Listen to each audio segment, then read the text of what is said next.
نحمده ونصلي ونسلم على سيدنا ومولانا محمد رسوله النبي الأمين المكين الحنين الكريم الرؤوف الرحيم أما بعد بسم الله الرحمن الرحيم۔ محترم مشائخ و علماء کرام، معزز اساتذہ، طلباء، طالبات اور مجالس العلم کی شرکت کے ذریعے دنیا بھر کے متعلمین اور متعلمات اور سامعین و سامعات، ناظرین و ناظرات، اللہ رب العزت کا شکر ہے جس کی توفیق سے ہم نے مجالس العلم کا ایک سلسلہ شروع کیا ہے،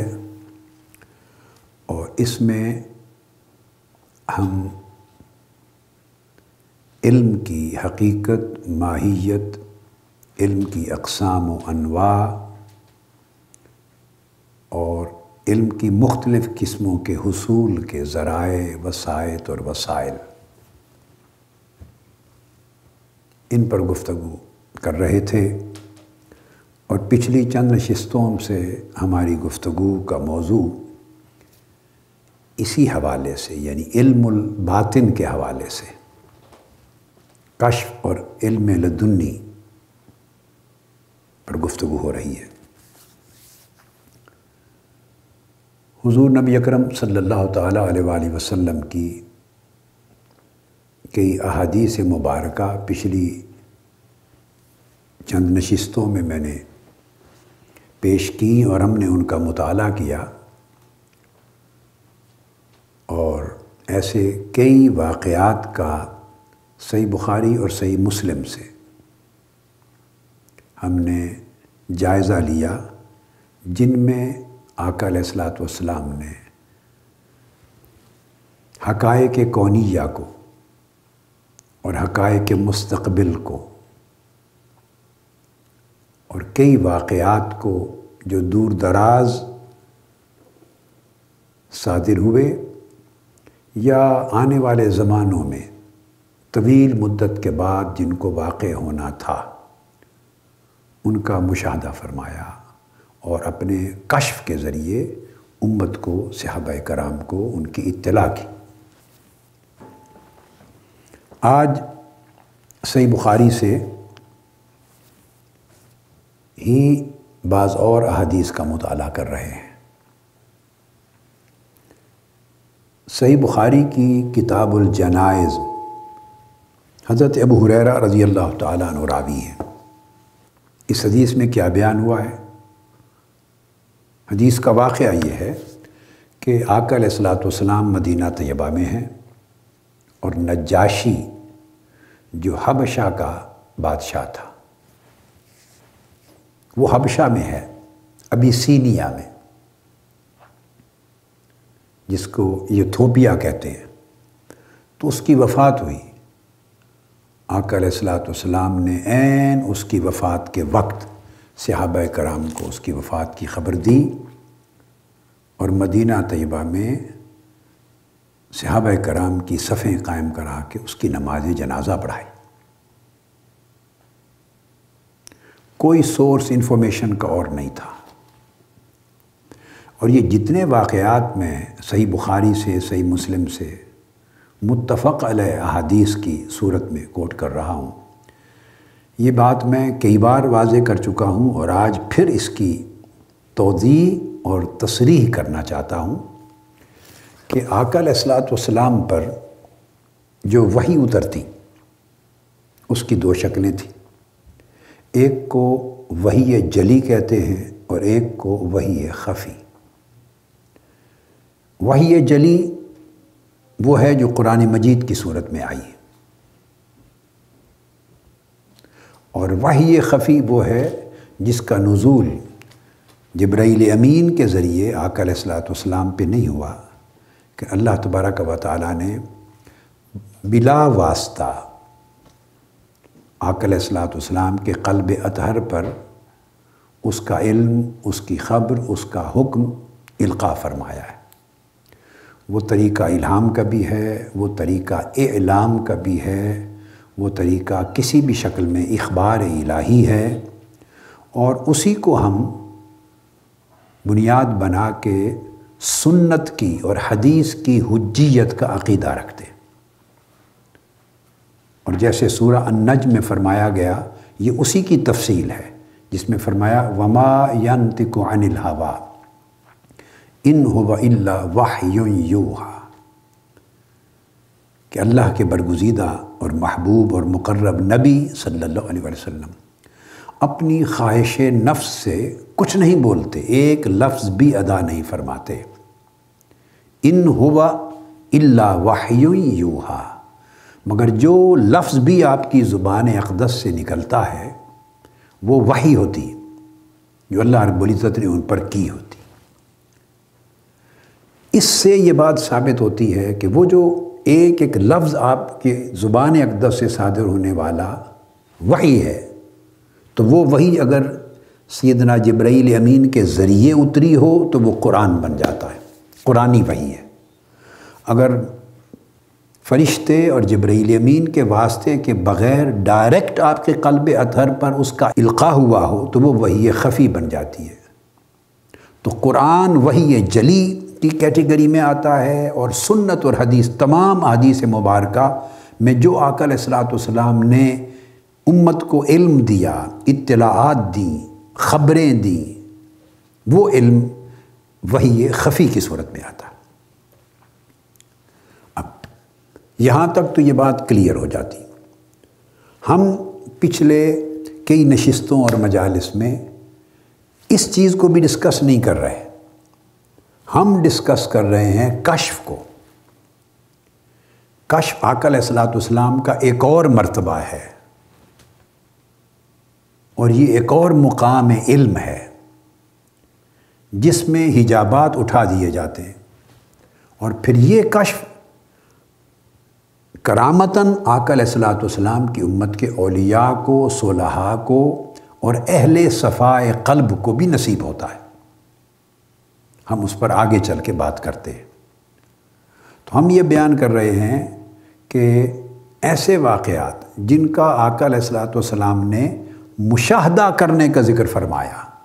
یا بطریق مشاہدہ بیان فرمایا، بطریق کشف بیان فرمایا۔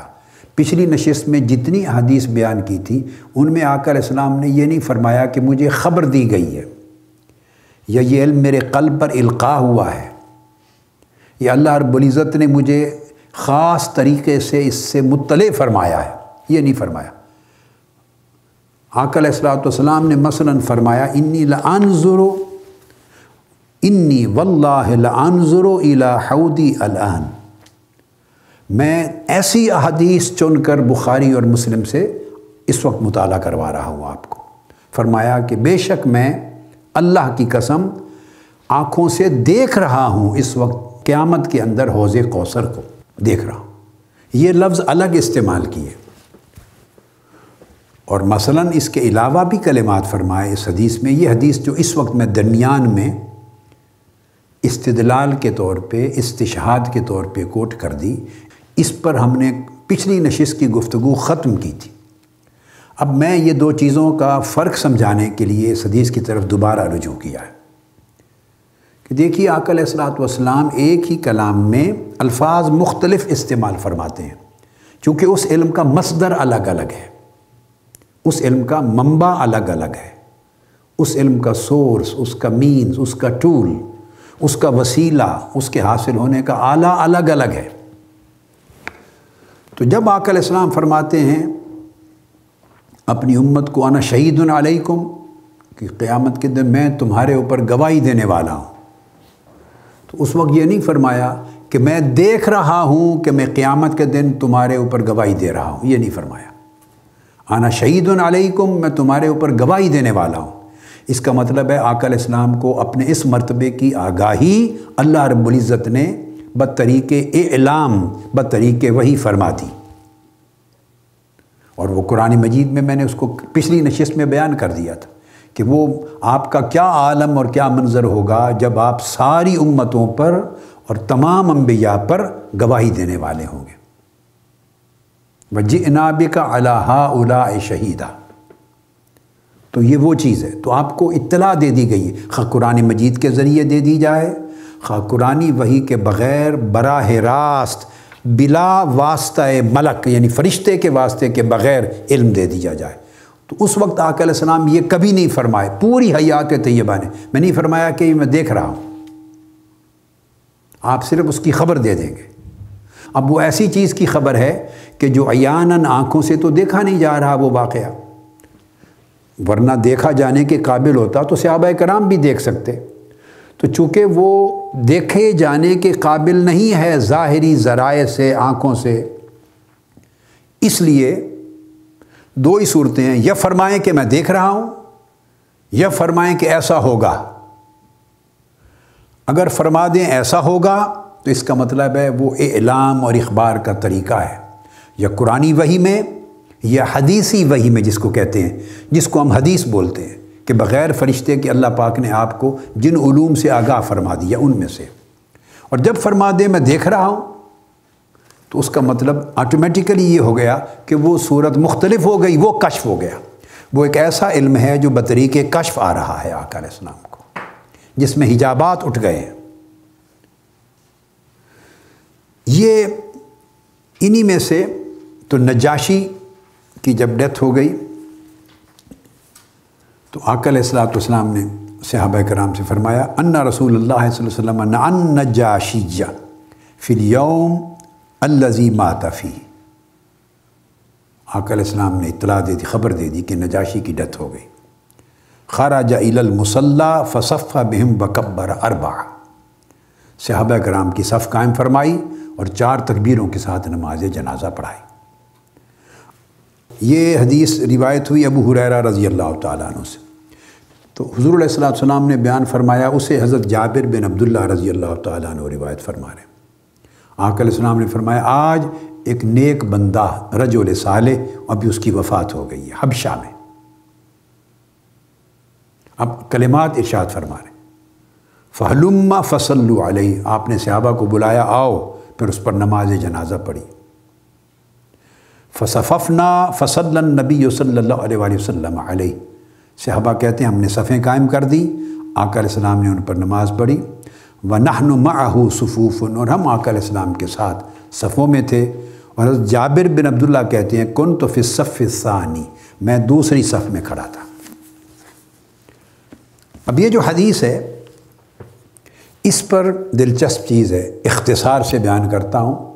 ہمارے موضوع میں براہ راست تو فال نہیں کرتی مگر اس سے ریلیونٹ ہے، اس لیے اختصار کروں گا۔ اب اس سے شوافع اور حنابلہ نے،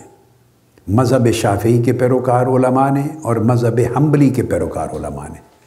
اس سے یہ مسئلہ اخذ کیا کہ غائبانہ نماز جنازہ پڑھنا پڑھانا بھی جائز۔ اس حدیث کا واقعہ ایک ہی ہوا ہے ایسا آقا علیہ السلام کا، اس کی شرحیں 2 ہیں، شافعی اور حنبلی مذہب کے علماء نے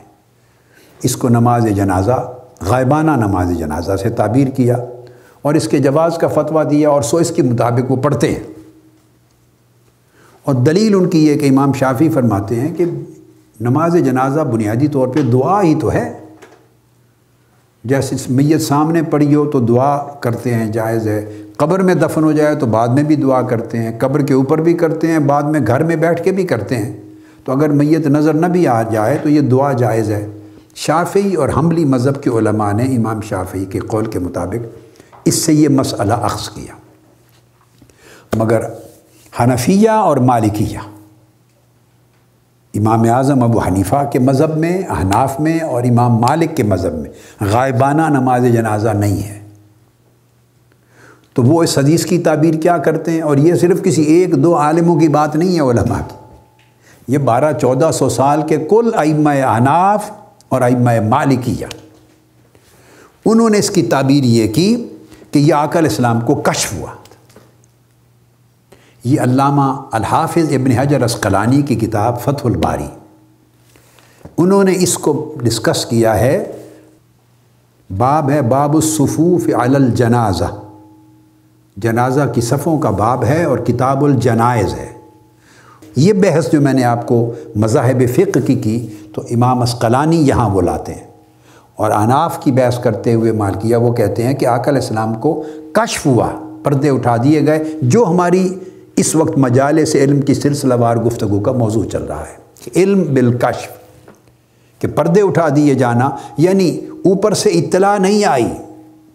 نہ فرشتے کے ذریعے نہ بغیر فرشتے کے قلب میں علم القاء نہیں ہوا. یہ اسی طرح علم لدنی اور علم باطنی کی ایک اور شکل ہے جس میں پردے اٹھا دیے جاتے ہیں اور آنکھوں سے دیکھنے کی مانند صاحب کشف اس چیز کا ملاحظہ فرماتا ہے. تو فرمایا کہ کشف ہو گیا حتیٰ رآہ، حتیٰ کہ آقا علیہ السلام نے اس کا جنازہ دیکھا.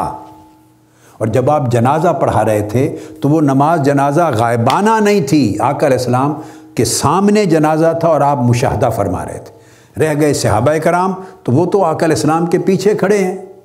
تو جو آقا علیہ السلام کا عمل ہوگا وہ اس کی اتباع کر رہے ہیں. تو احناف اور مالکیہ کہتے ہیں کہ یہ جو پڑھایا تو یہ آقا علیہ السلام کی خصوصیت ہے، یہ خصائص محمدی میں سے ہے کہ چونکہ آپ جنازے کو، حبشہ کے جنازے کو کشف کے ذریعے اپنے سامنے دیکھ رہے تھے، اس لیے یہ غائبانہ نہ ہوئی نماز جنازہ یہ چیز. تو اب آپ بعض اوقات سوچیں گے، چونکہ مسئلے سے الجھاؤ نہ آ جائے آپ کے ذہنوں میں، کہ بعض اوقات پاکستان میں، انڈیا میں لوگ پڑھ دیتے ہیں کسی اہم معاملات کے مسلمانوں کے لیے غائبانہ، تو اس کو دعا کی نیت ہونی چاہیے. جیسے امام شافعی کا قول میں نے کوٹ کر دیا کہ بنیادی طور پہ یہ دعا ہے، تو دعا کی نیت سے آپ پڑھ لیں تو دعا ہر جگہ جائز ہے. امام ابن حجر عسقلانی فرماتے ہیں تو گویا آقا علیہ السلام کا نماز پڑھانا نجاشی کا اسی طرح تھا جیسے میت کو دیکھ کر آنکھوں کے سامنے امام نماز جنازہ پڑھا رہا ہوتا ہے. یہ الفاظ فتح الباری میں بیان کی، اور فرمایا اس لحاظ سے اس کے جواز میں کوئی اختلاف نہیں ہے کہ آقا علیہ السلام کی خصوصیت ہوئی. پھر اس کو حافظ ابن حجر عسقلانی ہی فتح الباری میں امام واقدی کے طریق سے عبداللہ ابن عباس رضی اللہ تعالیٰ عنہ کی روایت لائے ہیں. حضرت عبداللہ ابن عباس رضی اللہ تعالیٰ آقا علیہ السلام کے صحابی، انہوں نے الفاظ میں بیان کر دیا کہ آقا علیہ السلام کو کشف ہو گیا. یہ حدیث کے لفظ آ گئے. اب اس بخاری شریف کی حدیث کی شرح میں امام ابن حجر عسقلانی ایک اور حدیث لائے ہیں، اور وہ ابن عباس رضی اللہ تعالیٰ عنہ سے مروی ہے، ان کا قول ہے. فرماتے ہیں کہ یہ آقا علیہ السلام کا کشف تھا. اب یہ صحابی کہہ رہے ہیں، اور وہ جو اس کا میت کا جنازہ تھا، اس کی چارپائی تھی یا جو بھی سریر جس پہ جنازہ رکھا تھا، وہ بذریعہ کشف آقا علیہ السلام کے سامنے تھی. حتیٰ رآہ وصلی علیہ، حتیٰ کہ آقا علیہ السلام اس کو دیکھ رہے تھے اور اس پر نماز پڑھ رہے تھے. پھر اسی طرح ابن حبان نے بھی ایک روایت کوٹ کی ہے جو معنن اس چیز کی تائید کرتی ہے کہ صحابہ کرام عمران بن حسین سواد کے ساتھ ہے،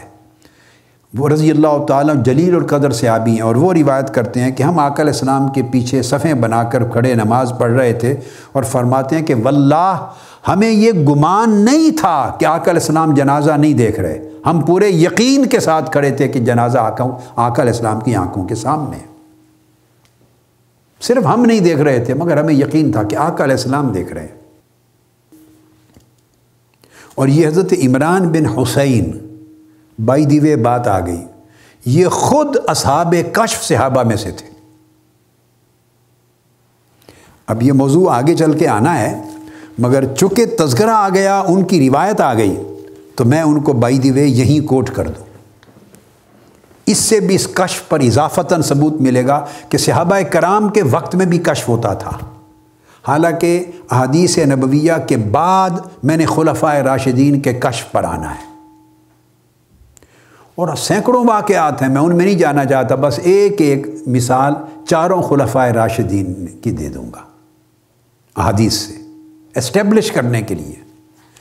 کہ کوئی یہ نہ کہے کہ یہ تو آقا علیہ السلام کا معجزہ ہے. تو میں یہ بات بالکل واضح کر چکا ہوں بھئی معجزہ ہونے سے نہ بحث ہے نہ انکار ہے، کیونکہ آقا علیہ السلام اللہ کے نبی ہیں، اور نبی کی ذات سے جو بھی خرق عادت، خلاف عادت کوئی واقعہ صادر ہوگا تو اس کو ٹائٹل معجزہ کا دیں گے۔ اب معجزہ ہو جانے سے اس کے کشف ہو جانے کا انکار نہیں ہو جاتا، یا اس کے کشف قرار پانے سے معجزہ ہو جانے کا انکار نہیں ہو جاتا۔ معجزہ ٹائٹل ہے کہ کہیں گے بھی یہ جو واقعہ ہوا خرق عادت، خلاف عادت، اس کو کیا کہیں گے؟ ہاں، تو اگر اس کی ماہیت کی بات کریں گے کہ اس کی ماہیت کیا ہے، کیسے ہوا، کیسے کا جواب پوچھیں گے تو ہوگا کشف ہوا۔ کیسے کا جواب ہوگا کشف ہوا۔ اگر آپ کہیں گے یہ ہے کیا، یا اس کو کیا کہیں گے، تو کیا کا جواب پوچھیں گے تو اس کا ہوگا یہ معجزہ ہے۔ کیا کے جواب میں معجزہ کہیں گے، کیسے کے جواب میں کشف کہیں گے۔ کیسے اس کی ماہیت کو، اس کے طریقے کو، کہ کس طریقے سے یہ وقوع میں آیا، یہ اس کو کشف کہا جاتا ہے کہ یہ اس کی ماہیت ہے۔ ٹائٹل جب دینے لگیں گے تو معجزہ کہیں گے، چونکہ ایسے ہی کشف اولیاء امت میں، حضور علیہ السلام کی امت کے اولیاء کو بھی ہوتے تھے، اور ہوتے ہیں، اور ہوتے رہیں گے، اور ان کے لیے ثابت ہے اور عقیدے کا حصہ ہے۔ کیا اشاعرہ، کیا ماتریدیہ، کیا تمام مذاہب اور تمام اہل سنت اور اہل تشیع اور سلفی اور غیر سلفی، حنفی، مالکی، شافعی، حنبلی، بغیر تخصیص کے امت کے 1400 سال کے عرصے میں کسی ایک طبقے نے بھی کشف کے وجود کا، حقیقت کا اور قائم اور باقی رہنے کا قیامت تک انکار نہیں کیا۔ اس پر کامل اتفاق اور اجماع ہے۔ آگے میں ریفرنسز بھی کچھ کوٹ کر دوں گا۔ تو یہ بات یہ کر رہا تھا کہ یہ حضرت عمران بن حسین جنہوں نے یہ بات کی، وہ خود صاحب کشف صحابی، اس سے اسٹیبلش کر دیا کہ اب یہ تو نبی نہیں ہے نا۔ اگر آپ کشف کی حقیقت کا، ماہیت کا، اس کے وجود کا، اس کے ثبوت کا، اس کے ایگزسٹ کرنے کا اگر کوئی انکار کرنا چاہے، اس کی سمجھ میں نہ آئے اور انکار کرنے کے لیے کہہ دے کہ یہ تو معجزہ ہے، تو چلو ساتھ ہی میں نے اس لیے کتاب دوسری اٹھا لی کہ حضرت عمران بن حسین کا کیا ہے، وہ تو صحابی ہیں، ان کو تو معجزہ نہیں کہیں گے آپ۔ تو میں یہی سمجھانا چاہتا ہوں بھائی، معجزہ ٹائٹل ہے، اور جب کشف کہتے ہیں تو یہ nature of attainment of knowledge ہے، means of attainment of knowledge, کہ یہ علم حاصل کیسے ہوا، دیکھا کیسے، یہ اس کیسے کا جواب ہے کہ یہ کشف ہے۔ اور اس کو ٹائٹل کیا دیں گے؟ چونکہ اللہ کے نبی کے ہاتھ پہ صادر ہوا تو معجزہ کہیں گے، اگر اللہ کے ولی کے ہاتھ سے صادر ہوتا یا ہو تو اس کو کرامت کہیں گے۔ اور کشف سن لیں، غیر مومن کے ہاتھ سے بھی صادر ہو سکتا، ان کی آنکھوں سے بھی صادر ہو سکتا ہے۔ ہندو، جوگی، ریاضت مجاہدہ کرنے والوں کے بھی کشف ہوتے ہیں۔ آپ کیا بات کرتے ہیں کہ یہ تو معجزہ ہے؟ بھئی یہ تو کفار کو بھی ہو سکتا ہے۔ یہ روحی ریاضت ہے، مجاہدہ ہے، پردے کا اٹھنا ہے۔ تو اگر کسی فاسق و فاجر یا غیر مؤمن یا غیر مسلم کو یہ ہو جائے تو اس کو استدراج کہیں گے، ہے وہ بھی کشف۔ جب نیچر کی بات کہیں گے تو کہیں گے کشف، جب ٹائٹل دیں گے کہ اس کو ٹائٹل کیا دیا جائے تو کہیں گے استدراج۔ استدراج، ISTIDRAJ، اس کو استدراج کہیں گے۔ تو دیکھا، واقعہ ایک ہے، نیچر ایک ہے، ماہیت ایک ہے، طریقہ کار اس علم کے حصول کا ایک ہے، مگر افراد بدل رہے ہیں تو نسبت کے اعتبار سے ٹائٹل بدل گیا ہے۔ نبی سے صادر ہوا تو معجزہ ہوا، ولی سے صادر ہوا تو کرامت ہوئی، اور کسی فاسق و فاجر حتیٰ کہ غیر مسلم سے صادر ہو گیا تو اس کو استدراج کہا۔ ٹائٹل بدلتے ہیں۔ تو حضرت عمران بن حسین کی بات کر رہا تھا۔ صحیح مسلم میں حدیث آتی ہے، صحیح مسلم، امام مسلم نے روایت کیا حضرت عمران بن حسین کہ یہ اپنی زندگی میں ہمیشہ ملائکہ کو دیکھا کرتے تھے، اور ملائکہ ان سے آ کے ملاقات کرتے تھے، ملائکہ ان پر سلام کرتے تھے، ملائکہ ان سے مصافحہ بھی کرتے تھے۔ اور کتب میں آیا ہے، جس پر کوئی انکار نہیں ہے، کتب میں آیا کہ 30 سال تک تسلسل کے ساتھ ملائکہ ان کے دائیں بائیں، ان کے گھر میں، ان کے حجرے میں، صحن میں آتے جاتے ان کو سلام کرتے تھے، یہ آوازیں سنتے تھے، مصافحہ بھی کرتے تھے۔ تو یہ امام مسلم نے اس کو روایت کیا، قد کان یسلم علی، یعنی عمران بن حسین، وہ فرماتے ہیں کہ میرے اوپر خود بیان کرتے ہیں کہ میرے اوپر سلام کیا جاتا تھا، قد کان یسلم علیہ، میرے اوپر ملائکہ سلام کرتے تھے۔ اور آپ نے وفات سے پہلے لوگوں کو بتایا، اور امام نووی نے صحیح مسلم کی اسی حدیث کی شرح میں بیان فرمایا، اور آپ نے فرمایا کانت الملائکۃ تسلم علیہ، یہ بات مسلم ہے، اس میں کوئی شک نہیں کہ ملائکہ حضرت عمران بن حسین کے اوپر سلام کیا کرتے تھے آ کر۔ اور امام قرطبی نے صحیح مسلم کی اسی حدیث کی شرح میں فرمایا ان الملائکہ کانت تسلم علیہ اکراما لہ و احتراما، کہ ملائکہ آپ کی خدمت میں آتے رہتے تھے، آپ کے اکرام اور احترام میں آپ پر سلام کرتے تھے۔ اور امام قرطبی نے فرمایا وفیہ اثبات و کرامات الاولیاء، یہاں سے اولیاء کی کرامات کا ثبوت ملتا ہے۔ امام حاکم اپنی مستدرک میں بیان کرتے ہیں اور حدیث صحیح روایت کے ساتھ، وہ کہتے ہیں کہ ہمیشہ ملائکہ حضرت عمران بن حسین پر آ کے سلام کرتے تھے، اور وہ خود بیان کرتے ہیں عند رأسی و عند البیت و عند باب الحجرہ، میرے سر کی طرف جب میں لیٹتا تھا تب بھی سلام مجھے کرتے تھے، میرے گھر کے اندر بھی کرتے تھے، میرے دروازے پر بھی کرتے تھے، میری علالت تک، بلکہ یہاں تک فرمایا جب علالت ہوئی تو آپ نے ایک خاص طریقے سے ایک علاج کروایا جو آپ کے مقام تقویٰ کے لیے مناسب نہ تھا، تو فرماتے اس سے ملائکہ نے پھر سلام کرنا اور آ کے ملنا چھوڑ دیا۔ مجھے جب پریشانی ہوئی کہ ملائکہ کیوں ہٹ گئے تو پھر میں نے وہ علاج ترک کر دیا، تو یوں ہی ترک کیا تو ملائکہ پھر واپس آ گئے اور سلام کرنے لگے، اور تادم وفات پھر کرتے رہے۔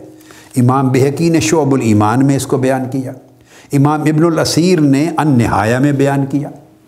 امام ابن سعد نے الطبقات میں بیان کیا۔ فرمایا حضرت قتادہ روایت کرتے ہیں تابعی ان الملائکۃ کانت تصافح عمران بن حسین، کہ ملائکہ حضرت عمران بن حسین کے ساتھ آ کے مصافحہ کرتے تھے۔ امام ابو نعیم دلائل النبوت میں بیان کرتے ہیں، اور جلیل القدر امام حدیث سعید یحییٰ بن سعید القطان وہ بیان کرتے ہیں، فرماتے ہیں ما قدم علینا البصرہ من الصحابۃ افضل من عمران بن حسین اتت علیہ 30 سنہ تسلم علیہ الملائکہ من جوانب بیتہ، فرمایا بڑے صحابہ کرام بصرہ میں آئے، مگر عمران بن حسین کی شان والا کوئی صحابی بصرہ میں وارد نہیں ہوا۔ ان کی شان یہ تھی کہ 30 سال تک ملائکہ ان کے پاس آتے، مصافحہ کرتے، سلام کرتے، اور آپ کے گھر کے چاروں اطراف سے سلام کرتے تھے۔ یہی بات امام ابو نعیم کے علاوہ امام بہقی نے دلائل النبوت میں بھی روایت کی ہے، اور وہ کہتے ہیں کہ ان کے گھر والے وہ کہتے ہیں کہ نسمع السلام علیکم السلام علیکم ولا نرا احدن، ہم سنتے تھے، گھر والے بھی آوازیں سنتے تھے السلام علیکم السلام علیکم، نظر کوئی نہیں آتا تھا، سلام کی آوازیں آتی تھی۔ تو یہ ایک مقام ہے، اس کی شرح امام غزالی نے کی ہے۔ تصوف پر، صوفیاء پر بحث کرتے ہوئے، طریق علم باطن پر بحث کرتے ہوئے امام غزالی رحمۃ اللہ تعالیٰ علیہ نے المنقذ من الضلال ان کی کتاب ہے، اس میں بحث کی، اور وہ فرماتے ہیں ان الصوفیہ ہم السالکون لطریق اللہ خاصہ، کہ صوفیاء، اولیاء و صوفیاء خاص اللہ کی راہ کے سالک یعنی مسافر ہوتے ہیں، وَأَنَّ سِيرَتَهُمْ أَحْسَنُ السِّيَرِ وَطَرِيقَهُمْ أَصْوَبُ الطُّرُقِ وَأَخْلَاقُهُمْ أَزْكَى الْأَخْلَاقِ، ان کی سیرت سب سیرتوں سے اعلیٰ ہوتی ہے، ان کا طریقہ تمام طریقوں سے افضل ہوتا ہے، ان کا اخلاق سب اہل اخلاق سے اعلیٰ اخلاق ہوتا ہے۔ پھر امام غزالی کہتے ہیں بل لو جمع عقل العقلاء وحکمت الحکماء وعلم الواقفین علی اسرار الشرع من العلماء لیغیروا شیئا من سیرتہم واخلاقہم ویبدلوہ بما هو خیر منہ لم یجدوا الیہ سبیلا۔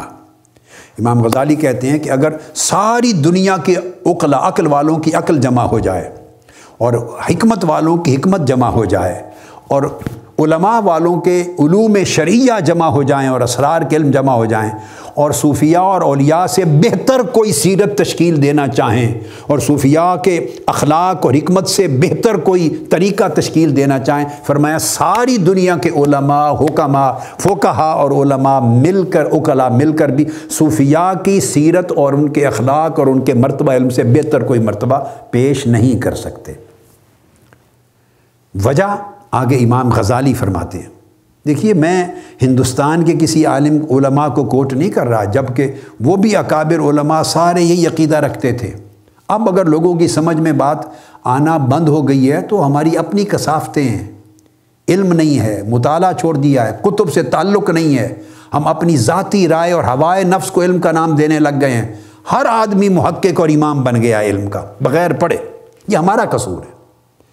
لیکن میں کوٹ کر رہا ہوں تو میں حضرت مولانا احمد رضا خان صاحب رحمۃ اللہ تعالیٰ علیہ ان کو کوٹ نہیں کر رہا کہ کوئی یہ کہہ کے رد کر دے کہ ہندوستان کے ایک عالم تھے دور اواخر کے۔ میں کو مولانا اشرف علی تھانوی کو کوٹ نہیں کر رہا، یا علامہ انور شاہ کاشمیری کو کوٹ نہیں کر رہا کہ کوئی یہ کہے کہ یہ ہمارے آخری دور کے ہندوستان کے علماء ہیں، یا میں علامہ صدیق حسن بھوپالی کو کوٹ نہیں کر رہا کو کہہ دے اہل حدیث مسلک کے، سلفی مسلک کے ہندوستان کے آخری دور کے علماء ہیں،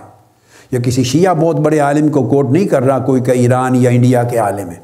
حالانکہ جتنوں کا میں نے نام لیا یہ سارے کے سارے کشف اور مکاشفات اور مخاطبات کے علم پر ایمان رکھتے ہیں، سب کا عقیدہ یہی ہے۔ جتنے میں نے نام لیے سب، شاہ ولی اللہ محدث دہلوی تک، شاہ عبدالعزیز محدث دہلوی تک، شاہ عبدالحق محدث دہلوی تک، قاضی ثناء اللہ پانی پتی، آپ جسے اٹھا لیں، جسے اٹھا لیں، ایک عالم نے بھی ان کی طرف سلفی اور اہل حدیث حضرات اپنے مسلک کو منسوب کریں، اہل سنت بریلوی کہنے والے خود کو منسوب کریں، دیوبندی اہل سنت کہنے والے اپنی نسبت کریں، اہل تشیع اپنی نسبت کریں، کوئی ہو، کوئی بھی ایک عالم محدث یا فقیہ ایسا نہیں ہے متکلم جس نے ان کا انکار کیا ہو، کشف کا، مکاشفات کا، مخاطبات کا، مشاہدات کا، علوم باطنیہ کا، ہر ایک کی کتابیں بری پڑی ہیں۔ لیکن میں یہ بات ایسے کر دی، میں ہندوستان کے علماء کو کوٹ نہیں کر رہا، میں تو آپ کو امت کے، عالم عرب کے اور 1000 سال کی اوپر کی تاریخ کے علماء، ائمہ جو سند ہیں، جو ستون ہیں، جو مصادر اور مراجع ہیں، میں ان کو کوٹ کر رہا ہوں۔ تو امام غزالی کی عبارت چل رہی تھی، وہ ان کی اپنی کتاب ہے، فرماتے ہیں کہ مجھے حق کی راہ کس طرح ملی اور میں شبہات کی اور وسوسوں کی گرد سے کیسے نکلا۔ اپنی داستان حیات لکھی ہے المنقذ من الدلال سے، خود امام غزالی نے اپنی آپ بیتی لکھی ہے، تو اس کی عبارت ساری پڑھ رہا ہوں۔ پھر وہ فرماتے ہیں کہ ایسا کیوں ہے کہ صوفیاء کے پاس وہ علم ہے اور اولیاء کے پاس وہ علم، وہ معرفت، وہ عقل اور وہ حکمت ہے جو کسی اور کو میسر نہیں آ سکتی۔ اس کی وجہ بڑی عجیب، لطیف اور ایمان افروز ہے۔ وہ فرماتے ہیں فَإِنَّ جَمِيعَ حَرَكَاتِهِمْ وَسَكَنَاتِهِمْ فِي ظَوَاهِرِهِمْ وَبَوَاطِنِهِمْ مُقْتَبَسَةٌ مِّن نُّورِ مِشْكَاةِ النُّبُوَّةِ، اس لیے کہ ان تمام اولیاء اور صوفیاء کی جتنے اعمال ہیں، طور طریقے ہیں، حرکات و سکنات ہیں، ان کے اخلاق ہیں، یہ سارے براہ راست مقتبس ہیں، ماخوذ ہیں سینہ مصطفیٰ سے صلی اللہ علیہ وآلہ وسلم سے۔ جو نور چمک رہا ہے، جو چراغ چمک رہا ہے نور الہی کا سینہ نبوت میں، یہ براہ راست اس نور نبوت سے اکتساب فیض کرتے ہیں، اس سے کرنیں لیتے ہیں، روشنی لیتے ہیں۔ اس لیے ان جیسا علم اور حکمت کسی کو نصیب نہیں ہو سکتا۔ اور فرماتے ہیں وَلَيْسَ وَرَاءَ نُورِ النَّبُوَّةِ عَلَى وَجْهِ الْأَرْضِ نُورٌ يُسْتَدَاءُ بِهِ، اور فرمایا کہ چونکہ اولیاء کے پاس، صوفیاء کے پاس نور نبوت ہوتا ہے، یہ شعاعیں نور نبوت کے چراغ سے لی ہوتی ہیں، اور فرمایا نور نبوت سے بہتر زمین پر کسی کا نور نہیں ہے، بلکہ کائنات میں کسی کا نور نہیں۔ اس لیے یہ ان کا جو کشف ہے وہ اس نور سے ہے جو ان کو نور نبوت سے نصیب ہوا ہے۔ آگے آخری بات، جو مضمون چل رہا تھا ہمارا، اس کے اوپر آ جاتے ہیں۔ تو امام غزالی فرماتے ہیں، لکھتے لکھتے آگے چل کر اینڈ یہ کرتے ہیں حتیٰ انہم وہم فی یقظتہم یشاہدون الملائکہ وارواح الانبیاء ویسمعون منہم اصواتا ویقتبسون منہم فوائد فرمایا حتیٰ کہ یہ بیداری کے عالم میں ملائکہ کو دیکھتے ہیں، عالم بیداری میں ملائکہ کو دیکھتے ہیں۔ حضرت عمران بن حسین رضی اللہ تعالیٰ عنہ کی بات چل رہی تھی نا تمام حوالوں سے، عالم بیداری میں ان کے ملائکہ کو دیکھتے ہیں اور ارواح انبیاء کو دیکھتے ہیں عالم بیداری میں۔ اور واضح رکھ لیں کہ ارواح انبیاء کی بھی زیارت کرتے ہیں اور ان کے اجساد مثالیہ میں بھی ان کو دیکھتے ہیں، مثالی جسموں میں۔ وَيَسْمَعُونَ مِنْهُمْ أَصْوَاتًا، اور ان کی آوازیں سنتے ہیں۔ وَيَقْتَبِسُونَ مِنْهُمْ فَوَائِد، اور ان سے فوائد اکتساب فیض کرتے ہیں، جیسا کہ امام جلال الدین سیوطی رحمۃ اللہ علیہ نے فرمایا خود، اور تمام علماء محدثین ان کے بعد ان کے اس قول کو لکھتے چلے آئے ہیں۔ کسی ایک عالم اور محدث نے بھی امام سیوطی کے اس قول کو رد نہیں کیا۔ کیا امام شعرانی سے لے کر عبدالوہاب شعرانی سے لے کر علامہ انور شاہ کشمیری تک سب نے اپنی اپنی کتب میں اور شروع حدیث میں امام جلال الدین سیوطی کا قول نقل کیا ہے۔ امام غزالی کی اس بات کی تائید میں دے رہا ہوں، وہ کہتے ہیں میں نے عالم بیداری میں 72 مرتبہ حضور علیہ الصلوۃ والسلام کی زیارت کی ہے، اور جن جن مسائل پر مجھے اشکال تھا میں نے آپ سے براہ راست دریافت کیا ہے اور آپ سے علمی اکتساب فیض کیا ہے۔ یہ بات امام غزالی نے کہی ہے کہ وہ ان سے فوائد کا، علمی معارف کا اکتساب کرتے ہیں، ان کی آواز سنتے ہیں، اور کہتے ہیں حتیٰ کہ ثم یترقی الحال من مشاہدۃ الصور والامثال الی درجات، فرمایا کہ حتیٰ کہ وہ ترقی کرتے کرتے ان صورتوں کے مشاہدے کے مقام پر چلے جاتے ہیں اور عالم مثال کی صورتوں میں پھر ان چیزوں کو دیکھتے ہیں اور ان درجات تک جا پہنچتے ہیں جن کو بیان کرنے کی گنجائش امام غزالی کہتے ہیں زبان کے پاس الفاظ کی صورت میں نہیں ہے۔ یہ امام غزالی کا کلام ہے جو میں نے آپ کو بیان کر دیا، اور یہی نقطہ امام غزالی کے ایک اور شاگرد ہیں اور بڑے جلیل القدر امام ہیں، امام ابو بکر بن العربی، یہ مالکیہ کے امام، مالکیہ کے، وہ بیان کرتے ہیں، ان کی کتاب ہے قانون التاویل، اور اس کو امام جلال الدین سیوطی نے رقم کیا ہے۔ اور امام جلال الدین سیوطی نے تو ایک پورا رسالہ لکھا ہے، پورا رسالہ اس موضوع پر، اس کا نام رکھا ہے تنویر الحلق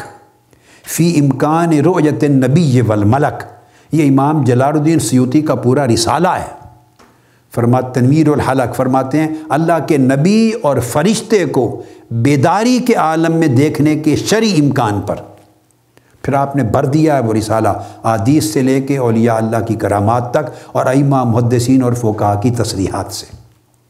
اور خود امام جلال الدین سیوطی کسی اور کا حوالہ نہ بھی دیں، وہ خود سند ہیں، ان کا لکھا ہوا ایک ایک جملہ سند ہے۔ اتنے بڑے عالم محدث فقیہ ہیں، اتنی بڑی اتھارٹی ہے، اور وہ شروع کرتے ہیں اس چیز کو اس نقطے سے، یہ صحیح بخاری اور صحیح مسلم کی حدیث متفق علیہ، اپنا رسالہ اس حدیث سے شروع کرتے ہیں امام جلال الدین سیوطی، متفق علیہ حدیث ہے۔ آقا علیہ السلام نے فرمایا من رآنی فی المنام فسیرانی فی الیقظہ ولا یتمثل الشیطان بی، یہ بخاری اور مسلم کی حدیث ہے متفق علیہ۔ یہ خاص الفاظ ہیں، آپ نے بالعموم یہ نہیں سنی ہوگی، آپ اور حدیثیں سنتے ہیں اس باب میں، یہ ایک منفرد مضمون کی حدیث ہے۔ آقا علیہ السلام نے فرمایا جو شخص میری زیارت کرتا ہے خواب میں، وہ عنقریب یعنی مرنے سے پہلے عنقریب وہ بیداری میں بھی میری زیارت کرے گا۔ جو شخص میری خواب میں زیارت کرتا ہے وہ بیداری میں بھی میری زیارت کرے گا، اور ساتھ فرمایا کہ جو پھر بیداری میں زیارت کرنے کے ساتھ بیان کر کے فرمایا کہ یہ گمان نہ کرے کہ میری نہیں ہوگی وہ کوئی اور نہ ہو، فرمایا شیطان میری شکل اختیار نہیں کر سکتا، نہ خواب میں نہ عالم بیداری میں وہ متمثل نہیں ہو سکتا، شیطان میری صورت اختیار نہیں کر سکتا۔ اس حدیث سے جو بخاری اور مسلم کی متفق علیہ ہے، اس کو سے امام جلال الدین سیوطی نے اپنا رسالہ شروع کیا ہے، اور بعد میں جا کر وہ واقعات پھر لے آئے حضرت عمران بن حسین کے اور پھر اولیاء اللہ کی کرامات کے، کشف کی، ساری کشف کی بحث میں۔ اور وہ فرماتے ہیں کہ علماء کے دو قول، یعنی فسیرانی فی الیقظہ، آقا علیہ السلام نے فرمایا جو شخص میری زیارت کرتا ہے خواب میں، وہ یقیناً عالم بیداری میں میری زیارت کرے گا، مجھے دیکھے گا، اب اس سے کوئی انکار نہیں کر سکتا۔ متفق علیہ حدیث ہے، اس کے انکار کی گنجائش ہی نہیں ہے، سوائے اس آدمی کے جو کہے میں حدیث کو ہی نہیں مانتا، میں حضور علیہ السلام کے فرمان کو ہی نہیں مانتا، میں اپنی عقل کی بات مانتا ہوں، ختم۔ اس سے اس وقت بحث نہیں ہے۔ جو قرآن اور حدیث کو مانتا ہے، اور بخاری مسلم کی متفق علیہ حدیث ہے، کوئی کمزور سند کی حدیث ضعیف کوٹ نہیں کر رہا، یا نچلے درجے کی کسی کتاب سے کمزور سند کے ساتھ نہیں کوٹ کر رہا، متفق علیہ۔ فرمایا جس نے خواب میں میری زیارت کی فَسَيَرَانِي، وہ عن قریب بیداری میں، یقظہ بیداری میں میری زیارت کرے گا۔ اب اس پر بیان کرتے ہیں محدثین، تمام ائمہ حدیث میں، حافظ ابن حجر عسقلانی ہوں، خواہ امام قسطلانی ہوں، خواہ امام عینی ہوں، جتنے بھی شارحین ہیں محدثین، امام جلال الدین سیوطی ہیں، امام قرطبی ہیں، قاضی ایاز ہیں، بخاری اور مسلم کی شرح کرنے والے بیان کرتے ہیں کہ اس کے دو امکانات علماء نے بیان کیے ہیں۔ ایک بعضوں نے یہ کہا جس کو امام سیوطی رد کر رہے ہیں، بعضوں نے کہا کہ کہیں اس کا معنی شاید یہ نہ ہو کہ فَسَيَرَانِي فِي الْقِيَامَةِ، کہ قیامت میں مجھے دیکھے گا عن قریب، یعنی بیداری میں دیکھنے سے مراد قیامت کی طرف اشارہ تو نہیں، ایک امکان، اس کو رد کر دیتے ہیں۔ امام سیوطی فرماتے ہیں کہ اگر قیامت کے دن ہی دیکھنا ہے تو قیامت کے دن تو ہر کوئی دیکھے گا، خواہ اس نے خواب میں حضور علیہ السلام کی زیارت زندگی میں کی تھی یا نہیں کی تھی،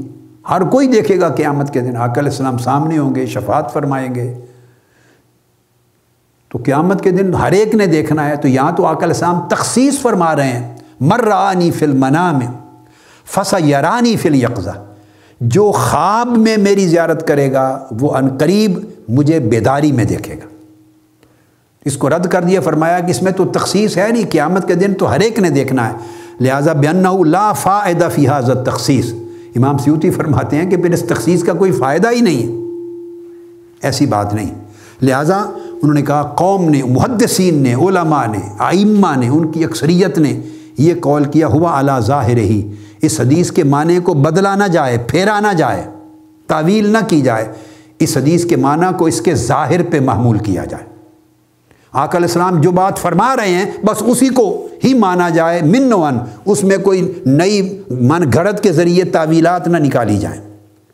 من گھڑت تعویلات۔ فرمایا ظاہر پر، اور ظاہر کا مطلب فلا بد ان یراہ فی الیقظہ، اس کا معنی یہ ہے کہ وہ بیداری میں دیکھے گا، چونکہ آقا علیہ السلام کے الفاظ یہ ہیں مَن رَآنِي فِی الْمَنَامِ، جس نے خواب میں مجھے دیکھا، فَسَيَرَانِي فِی الْيَقْظَةِ،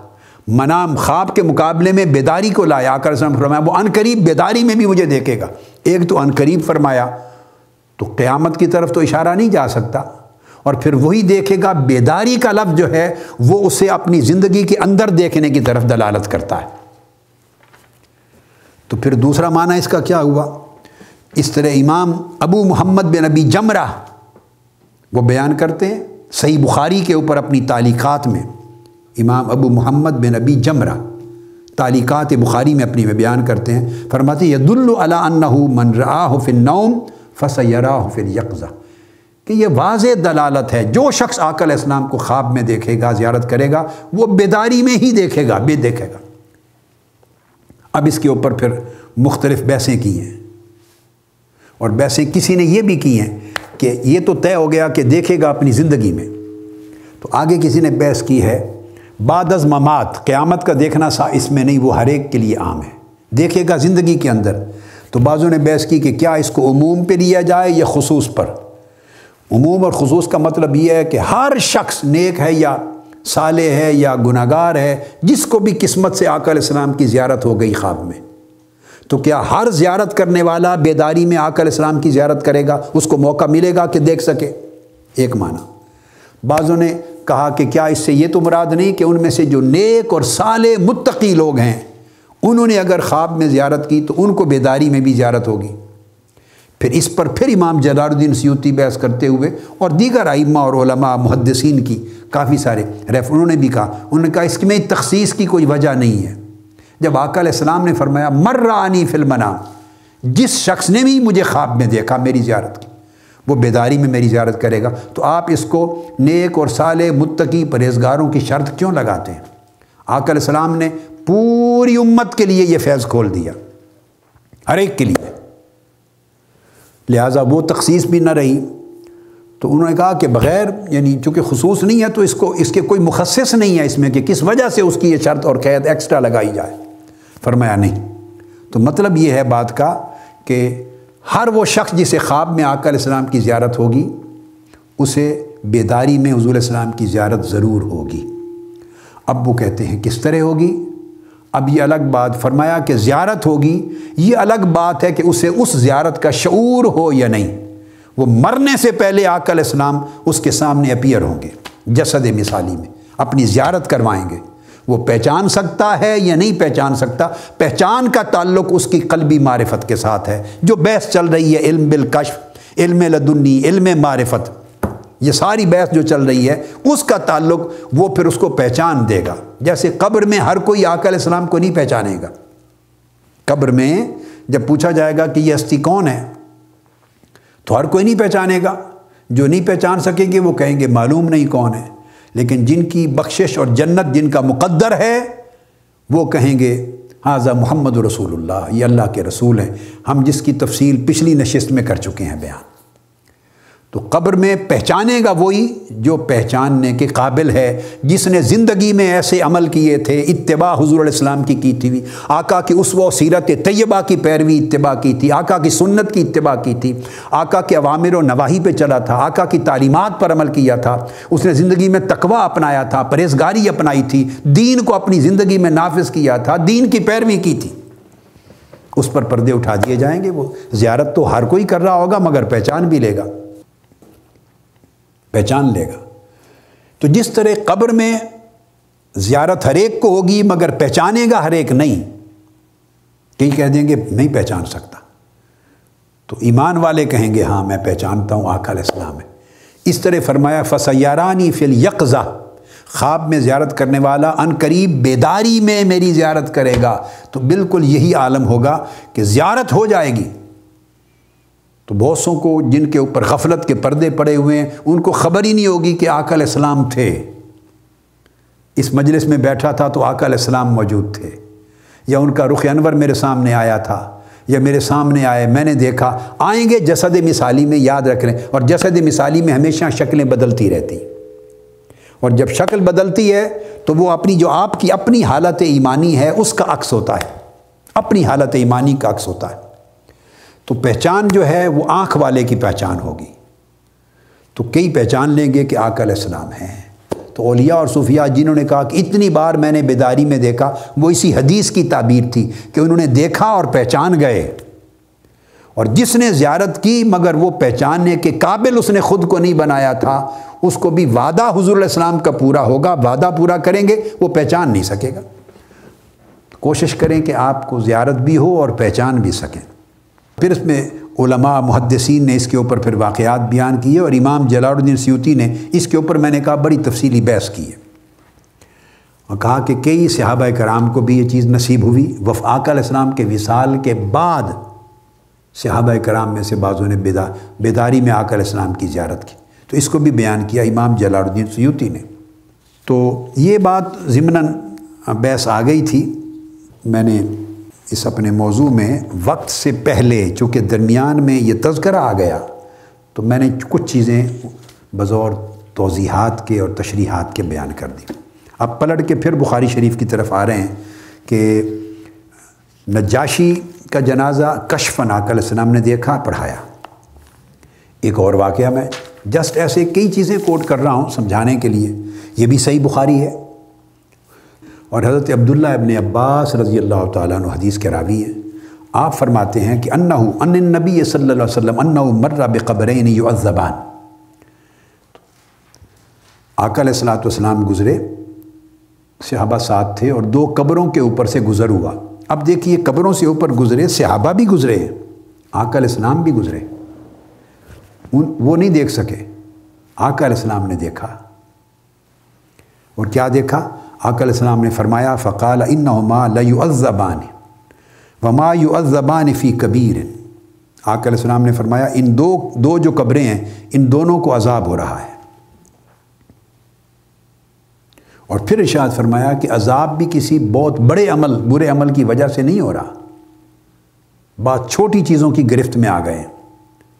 اما احدہما فکان لا یستتر من البول واما الآخر فکان یمشی بالنمیمہ۔ آقا علیہ السلام نے فرمایا ایک پیشاب کرتا تھا اور طہارت نہیں کرتا تھا، پیشاب کے چھینٹوں سے کپڑے بچاتا نہیں تھا، احتیاط نہیں کرتا تھا، اپنے آپ کو بچاتا نہیں تھا، صفائی اور طہارت کا خیال نہیں تھا۔ دوسرا فرمایا یہ چغلی اور غیبت کرتا تھا، پشت پیچھے لوگوں کی چغلی غیبت کیا کرتا تھا۔ ایک کو پیشاب کی وجہ سے پلیدی کے باعث عذاب ہو رہا ہے، دوسرے کو چغلی اور غیبت کی اپنی عادت کے باعث عذاب ہو رہا ہے۔ یہ کشف ہے۔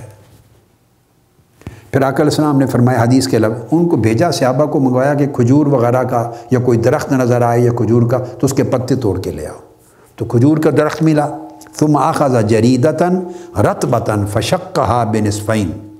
پھر کھجور کے درختوں کو آپ نے توڑ کر دو ٹکڑے کیے اور دونوں کو لے کر ثم غرز فی کل قبر واحدہ، تو وہ ایک ایک قبر کے اوپر ایک ایک نصب کر دیا۔ فقالوا یا رسول اللہ لما صنعت ھذا، صحابہ کرام نے پوچھا یا رسول اللہ یہ پتے یہ آپ نے ایک ایک قبر پر جو گاڑ دیے یہ کیوں گاڑے؟ فقال لعلہ ان یخفف عنہما ما لم یبسا، آقا علیہ السلام نے فرمایا میں نے چونکہ دونوں پتے تر ہیں، خشک جلے ہوئے نہیں ہیں، تو جب تک یہ خشک نہیں ہو جاتے اللہ تعالیٰ، اور یہ چونکہ تر ہیں تو یہ اللہ کی تسبیح کرتے ہیں۔ قرآن مجید میں بھی ہے شجر و حجر ہر ذرہ اللہ کی تسبیح کرتا ہے، یہ اللہ کی تسبیح کرتے رہیں گے جب تک خوش نہیں ہو جاتے، تو اللہ پاک ان کی تسبیح کی وجہ سے اپنی رحمت اتارے گا اور اس سے ان کے قبر کے عذاب میں تخفیف ہو جائے گی۔ خیر حل بھی فرما دیا آقا علیہ السلام نے، مگر قبر کا جو میں نے کہا دونوں قبروں کا وہ تھا کشف کا، آقا علیہ السلام نے بیان فرما دی۔ اب اس کے بعد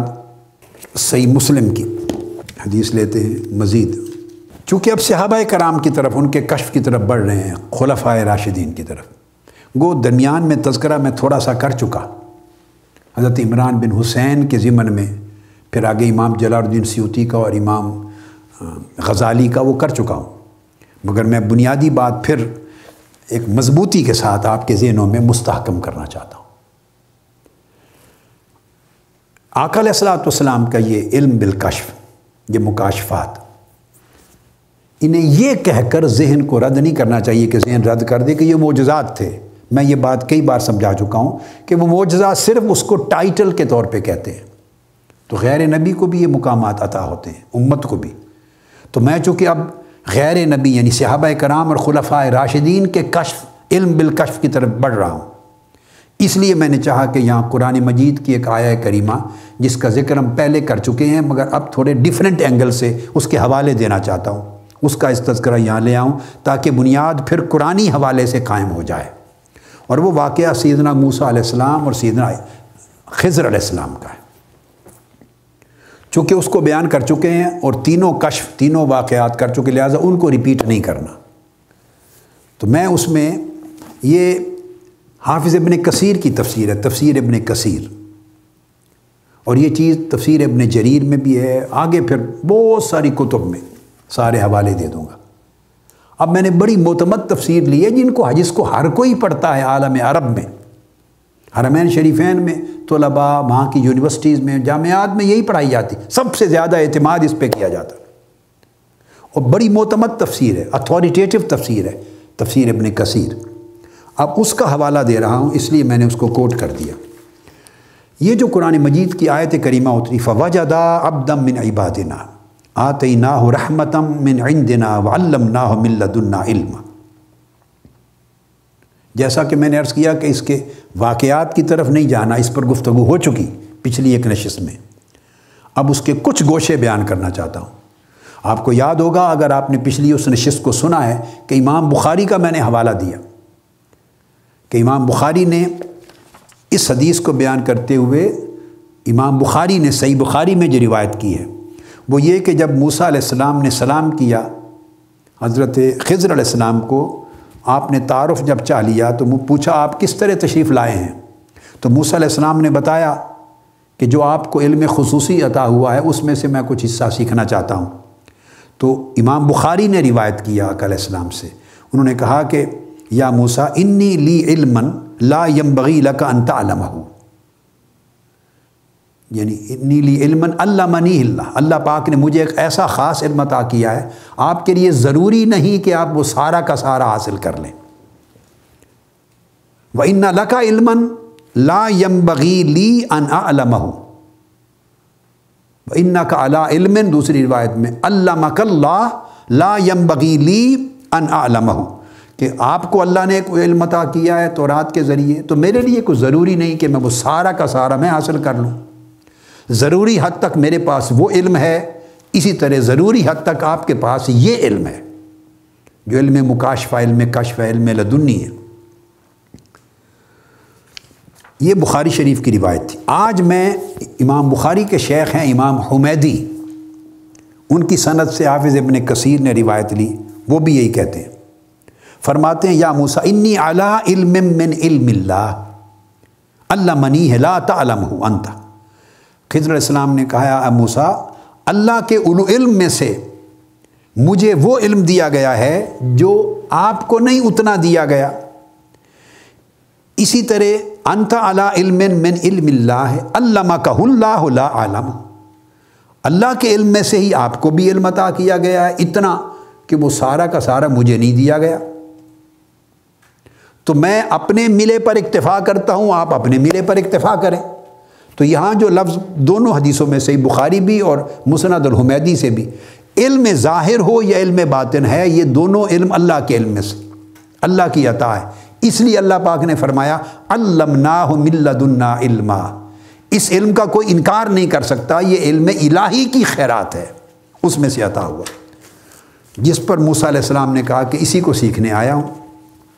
اب یہ جو علم ہے علم لدنی، قرآن نے تو لفظ بولا علم لدنی، علمناہ من لدنا علما، اس کی تفسیر حضرت عبداللہ ابن عباس رضی اللہ تعالیٰ عنہ کرتے ہیں،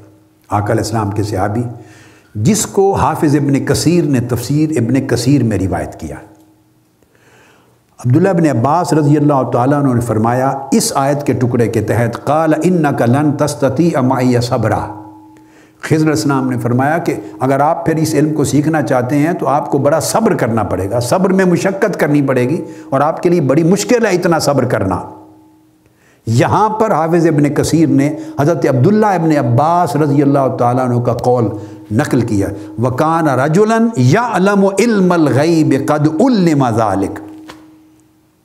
حافظ ابن کثیر عبداللہ ابن عباس رضی اللہ تعالیٰ عنہ کا قول نقل کرتے ہیں کہ حضرت خضر علیہ السلام ایک ایسے شخص تھے جو علم غیب کو جانتے تھے، تو یہ علم مغیبات میں سے ہے، غیبی علوم میں سے ہے، کشف اور علم لدنی، چونکہ ورائے حجاب ہے، پردے کے پیچھے حقائق اور واقعات ہیں، تو عام آنکھ نہیں دیکھتی، حواس اور عقل نہیں دیکھتی، لہٰذا غیب کے علوم میں سے ہیں، اور جب پردہ اٹھا دیا جاتا ہے تو پھر اس کا مکاشفہ اور مشاہدہ ہوتا ہے۔ یہ لفظ قد علم ذالک، اور یہ ان کو سکھایا گیا تھا، عطا کیا گیا تھا۔ ایک تو یہ چیز بڑی ہے کہ حافظ ابن کثیر نے عبداللہ ابن عباس رضی اللہ تعالیٰ عنہ کا یہ قول بیان کیا کہ اس علم کی نوعیت کیا ہے، اور پھر اس میں خاص چیز بتانا چاہتا ہوں، وہ یہ کہ آخری واقعہ جو پیش آیا، جو دیوار گرتی ہوئی تعمیر کر دی، اور فرمایا کہ یہ 2 بچوں کی دیوار تھی، اور ان کا باپ ایک نیک آدمی تھا، اور اس کے نیچے خزانہ دفن ہے۔ یہ قرآن مجید کی جو آیت کریمہ آخر پہ آئی ہے نا،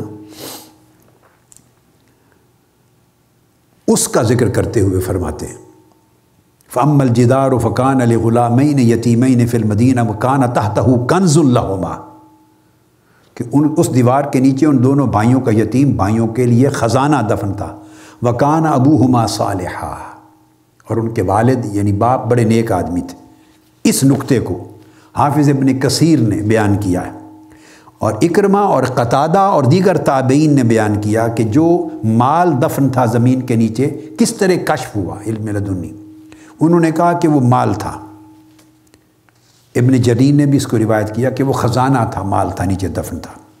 مگر عبداللہ ابن عباس رضی اللہ تعالیٰ عنہ روایت کرتے ہیں کان تحتہ کنز علم، حضرت عبداللہ ابن عباس فرماتے ہیں کہ وہ خزانہ سونا چاندی جو بھی ہے وہ تو تھا، مگر علم کا خزانہ دفن تھا۔ خضر علیہ السلام نے وہ دیکھا اس واقعہ میں، اور اس کو حضرت سعید ابن جبیر نے بھی روایت کیا تابعی، اور حضرت مجاہد نے بھی تابعی ہے بیان کیا، کہتے ہیں صحفن فیہا علم، اس دیوار کے نیچے بہت زمین کے نیچے تہ در تہ جا کر اس میں صحائف اور کتب دفن تھی، اور ان میں علم معرفت تھا، علم اسرار تھا، اس میں علم تھا۔ حضرت خضر علیہ السلام چاہتے تھے کہ ان بچوں سے وہ علم ضائع نہ ہو ان کا۔ پھر ابن حجیرہ کی روایت سے ابی ذر رضی اللہ تعالیٰ عنہ روایت، ان کی روایت بیان کرتے ہیں، وہ کہتے ہیں ان الکنز الذی ذکر اللہ فی کتابہ، وہ کنز، وہ خزانہ جس کا ذکر اللہ پاک نے اپنی کتاب قرآن میں کیا ہے، وہ جو علم کا خزانہ تھا اس میں خاص بات یہ تھی جس کی وجہ سے خضر علیہ السلام نے گرتی ہوئی دیوار کو ہر صورت تعمیر کرنا تھا اور کر دیا۔ وہ دیکھ رہے تھے کہ اس خزانے کے اوراق پہ لکھا ہوا تھا لا الہ الا اللہ محمد الرسول اللہ۔ اللہ کی توحید تو ہر پیغمبر کے کلمہ میں تھی، نئی چیز اس خزانے میں یہ تھی کہ محمد رسول اللہ کا کلمہ اس میں لکھا ہوا تھا۔ چاہتے تھے کہ یہ ضائع نہ ہو، ان کو ملے اور نسلاً بعد نسلاً آگے چلے۔ امام ابن جریر طبری نے بھی اس کو روایت کیا، اور امام حسن بصری رضی اللہ تعالیٰ عنہ بھی بیان فرماتے ہیں، جلیل القدر تابعی، وکانہ تحتہ کنز لہما، ان دو بھائیوں کا جو خزانہ دفن تھا نیچے، وہ فرماتے ہیں کہ ان کے نیچے سونے کی لوح تھی، تختیاں تھیں سونے کی، اور ان میں جو کچھ علم کا خزانہ لکھا ہوا تھا اس کی ابتدا بسم اللہ الرحمن الرحیم سے ہوتی تھی، اور اینڈ پر لکھا ہوا تھا اس میں لا الہ الا اللہ محمد الرسول اللہ، وہ آقا علیہ السلام کا کلمہ طیبہ اس میں رقم تھا۔ اور ابن وہب روایت کرتے ہیں اسی طرح اسی کنز کی شرح میں کہ سونے کی تختیاں تھیں، بسم اللہ سے شروع ہوتا تھا، اور اشہد ان لا الہ الا اللہ و اشہد ان محمدًا عبدہ ورسولہ، اس پر جا کے وہ ختم ہوتا تھا۔ یعنی وہ بھی جو آپ نے دیوار، اس کا تعلق بھی علم کشف کے ساتھ تو اس کی معلومات لینا ہے، مگر جو علم اس کے نیچے خزانہ تھا وہ خزانہ بھی علم اسرار کا تھا،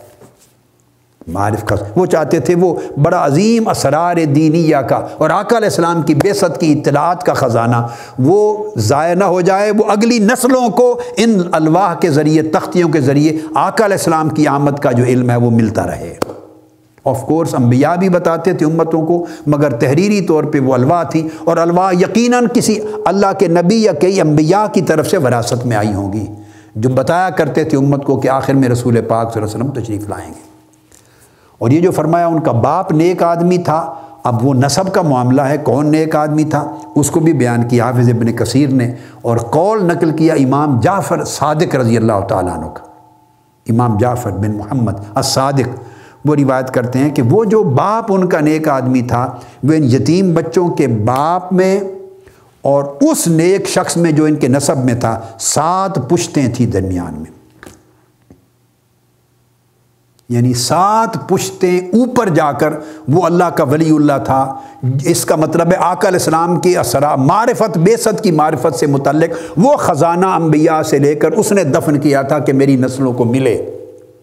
تو خضر علیہ السلام کی نگاہوں نے وہ دیکھا اور وہ آگے امتوں تک پہنچانے کے لیے اس کو روکا،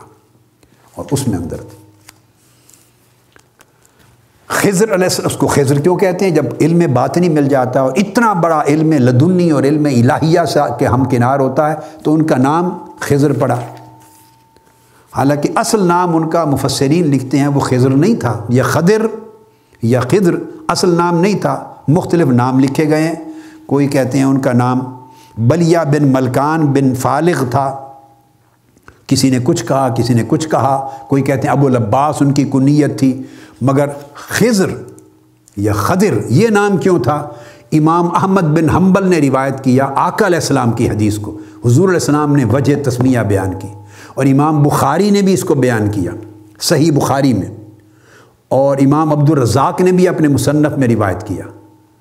حضرت حمام بن منبع کے طریق سے ابو ہریرہ رضی اللہ تعالیٰ عنہ روایت کرتے ہیں کہ آقا علیہ السلام نے فرمایا، یہ مسند احمد بن حنبل اور صحیح بخاری میں فرمایا کہ ان کا جو نام خضر پڑ گیا تھا اس کی وجہ یہ تھی کہ وہ جہاں خشک، سفید، چٹیل اور بے آب و گیا زمین پر جہاں بیٹھتے تھے، جب اٹھتے تھے تو وہاں سبزہ اگاتا تھا۔ یعنی جہاں قدم رکھتے تھے مردہ زمین زندہ ہو جاتی تھی،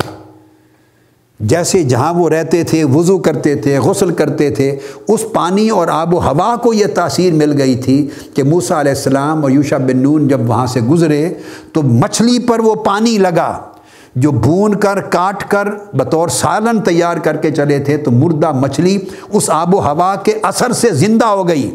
اسی طرح خضر علیہ السلام کا نام آقا علیہ السلام نے فرمایا، مسند احمد بن حنبل اور صحیح بخاری میں فرمایا کہ ان کا لقب خضر اس لیے پڑ گیا کہ جس مردہ زمین پہ بیٹھتے وہ زندہ ہو جاتی، وہ سرسبز و شاداب ہو جاتی تھی۔ یہ وہ ان تمام اسباب کو بیان کرتے ہیں، یعنی یہ وہ علم لدنی کے ساتھ مقام ملتا ہے۔ تو چونکہ میں نے آپ کو کہا مذہب مختار یہ ہے کہ وہ ولی تھے، نبی نہیں تھے، لہٰذا اگر نبی کو معجزہ نصیب ہوتا ہے کشف کا، تو اللہ کے حضور علیہ السلام کی امت کے اولیاء میں اللہ کے ولیوں کو بھی کشف کرامتاً نصیب ہوتا ہے۔ اب اس میں یہ میں نے قرآن مجید کی سند دہرائی ہے، مگر چاہا چونکہ دوبارہ بات کر رہا ہوں تو کچھ نئے نکات آپ کے سامنے رکھ دوں۔ اب حضرت عائشہ صدیقہ رضی اللہ تعالیٰ عنہ روایت کرتی ہیں، اب خلفائے راشدین کی ایک ایک کشف کی صورت بیان کرتے ہیں، آپ کو بیان کرتے ہیں، اور حدیث ہے صحیح موطا امام مالک میں روایت ہوئی، امام طحاوی نے روایت کیا، امام بہقی نے روایت کیا، اور امام لالکائی نے اس کو کوٹ کیا، امام اسقلانی نے اصابہ میں، امام نووی نے تہذیب الاسماء میں، اور الغرض تمام کتب میں، کہ جب سیدنا صدیق اکبر رضی اللہ تعالیٰ عنہ کے وصال کا وقت قریب تھا، مرض الموت تھی، اب آپ بستر پہ تھے، تو آپ نے فرمایا حضرت عائشہ صدیقہ رضی اللہ تعالیٰ عنہ کو، ام المومنین کو، اپنی صاحبزادی کو فرمایا انما هو اليوم مال وارث، کہ جو کچھ میں چھوڑ کے جا رہا ہوں، کچھ کھجوروں کے درخت تھے، جو کچھ تھا، فرمایا میری بیٹی یہ اب وارثوں کا مال ہے، یہ مال وراثت ہے اب، وانما هو اخواک و اختاک، اور میں اس مال کے ساتھ جو وارث چھوڑے جا رہا ہوں، آپ نے فرمایا عائشہ صدیقہ رضی اللہ تعالیٰ عنہ کو کہ وہ تمہارے 2 بھائی ہیں اور 2 بہنیں ہیں، فاقتسموہ علی کتاب اللہ، تو اللہ کی کتاب یعنی قرآن مجید کے احکام کے مطابق اس مال وراثت کو تقسیم کر لینا، احکام قرآنی کے مطابق۔ قالت عائشہ رضی اللہ تعالیٰ عنہ، حضرت عائشہ صدیقہ رضی اللہ تعالیٰ عنہ فرماتی ہیں کہ میں نے عرض کیا، فقلت یا ابتی، میں نے عرض کیا ابا جان، واللہ لو کان کذا و کذا لترکتہ، اگر ایسے ہی ہوتا جیسے آپ فرما رہے ہیں تو ہم اسی حساب سے مال کو چھوڑتے، تقسیم کرتے۔ انما ہی اسماء فمن الاخری، 2 بھائی تو ہیں درست ہے، لیکن آپ نے فرمایا کہ تمہاری 2 بہنیں بھی ہیں جن کے لیے مال وراثت چھوڑ رہا ہوں، تو آپ نے عرض کیا ابا جان میری تو صرف ایک ہی بہن ہے، حضرت اسماء، آپ نے 2 بہنیں فرمائیں، دوسری بہن کون؟ فقال ابو بکر رضی اللہ تعالیٰ عنہ ذو بطن بنت خارجہ اراہا جاریہ فولدت ام کلثوم، فرمایا کہ ایک بہن تو تم جانتی ہو، اور دوسری جو بہن ہے آپ نے فرمایا بنت خارجہ کے پیٹ میں ہے، آپ کی زوجہ تھی، بنت خارجہ کے پیٹ میں ہے، اور وہ بیٹی پیدا ہوگی، تمہاری بہن پیدا ہوگی۔ پھر آپ کی وفات کے بعد وہ بیٹی پیدا ہوئی اور ان کا نام ام کلثوم رکھا گیا۔ یہ سیدنا صدیق اکبر رضی اللہ تعالیٰ عنہ کا کشف ہے۔ اب اس پر جو امپورٹنٹ چیز ہے وہ یہ، اب کتاب اٹھا رہا ہوں، یہ امام تاج الدین سبکی جلیل القدر ائمہ اور علماء اعلام شافعیہ میں سے ہیں، جلیل القدر شافعی امام ہیں، اور کتاب بھی ان کی طبقات الشافعیۃ الکبریٰ ہے، جو بڑے بڑے ائمہ علماء اعلام ہو گزرے ہیں شافعی، ان کے اوپر ایک طبقات کی کتاب ہے ان کے احوال پر۔ اس کی جلد اول میں وہ اسی کرامت کو بیان کرتے ہوئے شہادتیں لا رہے ہیں کرامات پر، جو صحابہ کرام سے صادر ہوتی تھی کرامات پر، وہ ایک باب قائم کر دیا اس کے اندر۔ تو آقا علیہ الصلوۃ والسلام کے احوال کو بیان کیا ہے، پھر صحابہ کرام کو بیان کیا ہے، اس پہ یہ واقعہ بیان کرتے ہیں، اور نقطہ ایک بیان کرتے ہیں سیدنا صدیق اکبر کی کرامت کے ذیل سے قبل بیان کرتے ہیں فنقول، پہلے آقا علیہ السلام کے معجزات کا باب مکمل کیا اس میں، اور اس میں تجلی کی تحقیق بیان کی ہے۔ تجلی کسے کہتے ہیں؟ انوار حق کس طرح ان کی تجلیات ہوتی ہیں، کس طرح پردہ اٹھتا ہے، کس طرح تجلیات الہیہ کا مشاہدہ ہوتا ہے، اور اس طرح معراج کی رات پردے کا اٹھنا اور اللہ رب العزت کا دیدار کرنا آقا علیہ السلام کا، اس سے اس بحث کو شروع کیا کر کے پھر وہ سیدنا صدیق اکبر کے مضمون پر آئے، مگر اس سے قبل کہتے ہیں اعلم اولا ان کل کرامت ظہرت علی ید صحابی او ولی قد تظہر الی یوم یقوم الناس لرب العالمین فانہا معجزۃ للنبی لان صاحبہا انما نالہا بالاقتداء بہ۔ آپ فرماتے ہیں کہ جان لے جو بھی کرامت صادر ہوگی قیامت کے قائم ہونے تک، قیامت تک، خواہ کسی صحابی کے ہاتھ پہ صادر ہو یا خواہ کسی ولی کے ہاتھ پہ ثابت ہو، فرماتے ہیں وہ تسلسل ہوگا حضور علیہ السلام کے معجزہ کا۔ تو دلیل قائم کر دی کہ کوئی شخص اگر کسی ولی کی کرامت کا انکار کرتا ہے تو وہ معجزہ رسول کا انکار کرتا ہے، حضور علیہ السلام کے معجزے کا انکاری ہے، چونکہ ہر ولی کی کرامت نبی کے معجزے کا تسلسل ہے، وہ حضور علیہ السلام کا جاری معجزہ ہے، چونکہ اسے یہ مرتبہ کرامت اس اپنے نبی کی اتباع کی برکت میں ہی نصیب ہوئی ہے۔ اگر وہ حضور علیہ السلام کی اتباع نہ کرتا تو اس مرتبہ کرامات تک نہ پہنچتا۔ تو صاحب کرامت ہونا اتباع نبوت کی چونکہ برکت اور اس کا پھل ہے، لہٰذا وہ کرامت حضور علیہ السلام ہی کا معجزہ تصور کی جائے گی۔ یہ کہہ کر اب پھر بیان کرتے ہیں، آؤ ذکر کرتے ہیں وہ کرامات جو حضرت ابوبکر صدیق کے ہاتھ سے صادر ہوں، اس کے ضمن میں وہ یہ واقعہ بیان کرتے ہیں کہ وفات سے قبل انہوں نے کیسے دیکھ لیا کہ میری ایک اور بیٹی بھی میری زوجہ کے بطن میں ہے، پیٹ میں ہے۔ اور قرآن مجید تو کہتا ہے عمومی طریقہ تو یہ ہے کہ کسی ماں کے پیٹ میں کیا ہے کوئی نہیں جانتا سوائے اللہ کے۔ یہ تو عمومی طریقہ ہے، اصول ہے جو قرآن مجید میں بیان کرتی ہے، یہ قاعدہ ہے کہ ماں کے پیٹ میں کیا ہے، بیٹا یا بیٹی، اللہ کے سوا کوئی نہیں جانتا، یہ قائم ہے۔ اور اب اس حدیث پر کسی نے انکار نہیں کیا 1400 سال میں، ائمہ نے، محدثین نے، خواہ وہ احناف تھے، مالکی تھے، شافعی تھے، حنبلی تھے، سلفی تھے، مقلد تھے، کوئی ائمہ علماء اعلام کسی مکتب فکر نے، ساروں نے کرامات کا باب شروع کرتے ہوئے سیدنا صدیق اکبر کسی کرامت سے باب شروع کیے۔ اتنا تواتر حاصل ہے، اس کو متواتر ہے یہ روایت معنوی طور پر۔ تو اب وہ بیان کرتے ہیں امام سبکی، وہ بیان کرتے ہیں کہ اس میں 2 کرامتیں ہیں۔ ایک تو کرامت فرمایا یہ آپ نے دیکھ ہی لی کہ وصال سے قبل آپ نے کشف سے جان لیا کہ میری زوجہ کے پیٹ میں بیٹی ہے، بیٹا نہیں، اور کیٹیگوریکلی پورے یقین کے ساتھ کہا کہ اے عائشہ تیرے 2 بھائی ہیں اور 2 بہنیں ہیں، اور ملا کے آپ کو 5 ہیں، تو یہ اللہ کے احکام کے مطابق مال وراثت کو تقسیم کرنا۔ اور امام سبکی فرماتے ہیں اس میں ایک کرامت اور بھی ہے کہ آپ نے اپنی اسی مرض میں وفات پا جانے کی بھی خبر دے دی۔ آدمی 20 بار بیمار ہوتا ہے، بستر پہ ہوتا ہے، پھر شفا یاب ہو جاتا ہے۔ یہ خبر دینا کہ یہ مال وراثت، فرمایا کس طرح خبر ہے؟ آپ نے فرمایا انما هو اليوم مال وارث، آج میرا جو مال ہے یہ اب وراثت کا مال ہے، اب میرا نہیں، اب وارثوں کا ہوگا۔ تو وراثت کا اشارہ کر کے آپ نے بتا دیا کہ اب میری وفات ہونے والی ہے، میں اس مرض سے دوبارہ صحت یاب نہیں ہوں گا۔ یہ بھی بتایا کشف سے، اور ماں کے پیٹ میں کیا ہے، بیٹی ہے، وہ بھی کشف سے بتایا۔ اس کے بعد دوسرا سیدنا فاروق اعظم رضی اللہ تعالیٰ عنہ کا کشف بیان کرتے ہیں۔ یہ بھی امام احمد بن حنبل نے اپنے فضائل میں بیان کیا، صحابہ کرام کے امام بہقی نے، امام ابو نعیم نے، دلائل النبوت میں، ہر جگہ، اور کتاب الاعتقاد میں بھی امام بہقی نے روایت کیا۔ آپ فرماتے ہیں کہ عبداللہ ابن عمر رضی اللہ تعالیٰ عنہ روایت کرتے ہیں، پر ان عمر بعث جیشا وامر علیہم رجلا یدعی ساریہ، سیدنا فاروق اعظم رضی اللہ تعالیٰ عنہ نے جہاد کے لیے جو بھیجا کرتے تھے تو ایک لشکر روانہ کیا، لشکر بلاد فارس میں بھیجا، اور نہامند جو شہر تھا وہاں وہ لشکر جنگ لڑ رہا تھا باب نہامند پر۔ تو اس کا جو امیر تھا اس لشکر کا کمانڈر، اس کا نام تھا ساریہ۔ جمعہ کا دن آ گیا اور جمعے کے دن جنگ جاری تھی۔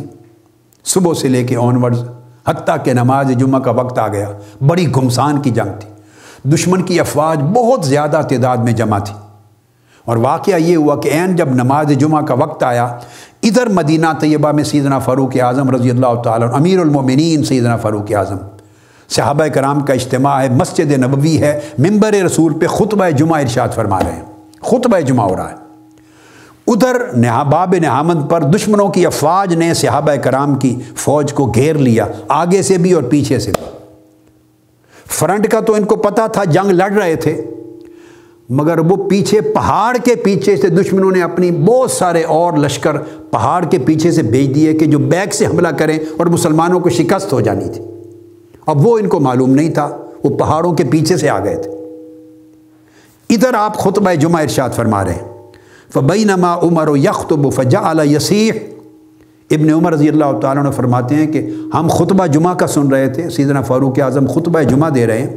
کہ خطبہ جمعہ کے دوران آپ نے خطبہ روک دیا اور بلند آواز سے چیخ کر کہا، یا ساریۃ الجبل یا ساریۃ الجبل یا ساریۃ الجبل۔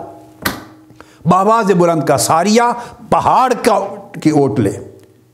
پیچھے پہاڑ کو دیکھ، پیچھے پہاڑ کو دیکھ، پیچھے پہاڑ کو دیکھ۔ صحابہ کرام دنگ رہ گئے کہ یہ کیا ہو گیا، کسی کی سمجھ میں نہیں آیا کہ یہ خطبہ جمعہ کے دوران یہ کیا ماجرا ہوا۔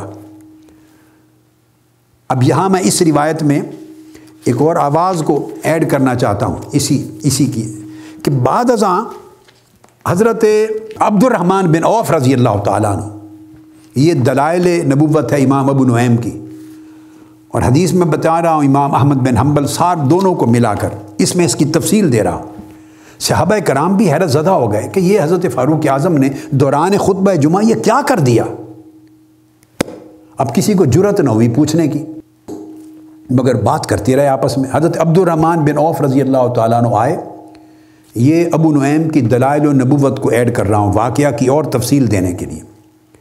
اور وہ حضرت فاروق اعظم رضی اللہ تعالیٰ عنہ کے پاس چلے گئے اور جا کے اکیلے میں عرض کہ انک تجعل علی نفسک لہم مقالہ، لوگ باتیں کر رہے ہیں، کسی کی سمجھ میں نہیں آ رہا کہ خطبہ جمعہ روک کر آپ نے کیا کیا ہے۔